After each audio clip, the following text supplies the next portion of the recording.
CPI రాష్ట్ర అధ్యక్షులు. ఈ విద్యా సంవత్సరం ప్రారంభమవుతున్నా కూడా ప్రభుత్వం ఇప్పటికీ విద్యారంగం పైన సమీక్ష చేయకపోవడం చాలా బాధాకరం. రాష్ట్ర ముఖ్యమంత్రి గత ప్రభుత్వ పాలనలో విద్యారంగం మొత్తం నిర్వీర్యమైందని పదే పదే మాట్లాడుతూ అధికారంలోకి వచ్చిన తర్వాత ఈ విద్యారంగాన్ని గాడికి వదిలేసి పరిపాలన కొనసాగిస్తున్నటువంటి పరిస్థితి తెలంగాణ రాష్ట్రంలో కనబడుతుంది.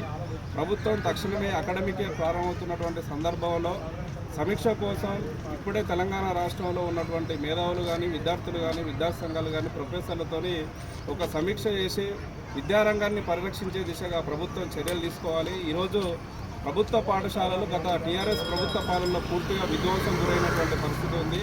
ప్రభుత్వ పాఠశాలలు పూర్తిగా అనాథ కేంద్రాలుగా మారినాయి. మన ఊరు మన బడి పేరు మీద గతంలో ఉన్నటువంటి ప్రభుత్వం గొప్పగా చెప్పి నిధులు విడుదల చేయకుండా కాలయాపన చేసినటువంటి పరిస్థితి మనకు కనబడ్డది. ఈ ప్రభుత్వం 600 కోట్ల రూపాయలు కేటాయించి ప్రభుత్వ పాఠశాలను బతికిస్తామని గొప్పగా చెప్తున్నటువంటి ముఖ్యమంత్రి తన చిత్తశుద్ధిని కూడా నిరూపించుకోవాల్సినటువంటి సందర్భం కూడా ఉందని కూడా ఈ సందర్భంగా తెలియజేస్తున్నాం.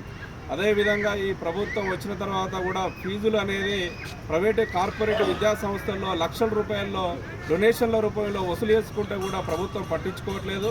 ఈ ప్రభుత్వంలో ఉన్నటువంటి అధికారులు కూడా ప్రైవేటు కార్పొరేట్ యాజమాన్యాలకు తొత్తులుగా వ్యవహరిస్తుంటే కూడా రాష్ట్ర ముఖ్యమంత్రి నిద్రపోయినటువంటి పరిస్థితి ఈరోజు తెలంగాణ రాష్ట్రంలో కనబడుతుంది. కాబట్టి ఒకవైపు ప్రభుత్వ విద్యారంగం నిర్వీర్యం అవుతుంది, అదే సందర్భంలో ప్రైవేటు కార్పొరేట్ యాజమాన్యాలు మాత్రం పేద వర్గాల నుంచి లక్షల రూపాయలు దండుకుంటూ కూడా రాష్ట్ర ప్రభుత్వం చూడకుండా వ్యవహరించడం అంటే ప్రైవేటు కార్పొరేట్ వర్గాలకు గత టీఆర్ఎస్ ప్రభుత్వం ఎట్లా అనుకూలంగా వ్యవహరించిందో ఈ ప్రభుత్వం కూడా అదే రకమైనటువంటి అనుకూలంగా వ్యవహరిస్తున్నట్టు మాకు కనబడుతుంది.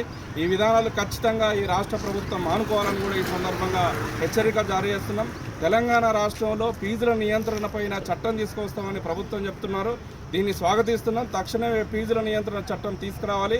దీనికోసం విద్యార్థి సంఘాలుగా పూర్తిగా ఈ రాష్ట్ర ప్రభుత్వాన్ని కూడా సహకారంగా ఉంటాం. అదే సందర్భంలో తెలంగాణ రాష్ట్రంలో ఉన్నటువంటి ప్రభుత్వ స్కూళ్ళ నుంచి ఉన్నత విశ్వవిద్యాలయాల వరకు వీటికి నిధులు లేక సమస్యలతో సతమతమవుతుంది. కాబట్టి వీటిని పూర్తి స్థాయిలో నిధులు విడుదల చేసి ఈ సమస్యల పరిష్కారం కోసం రాష్ట్ర ప్రభుత్వం చిత్తశుద్ధిగా పనిచేయాలని ఈ సందర్భంగా మేము డిమాండ్ చేస్తున్నాం. ఇదే అంశంగా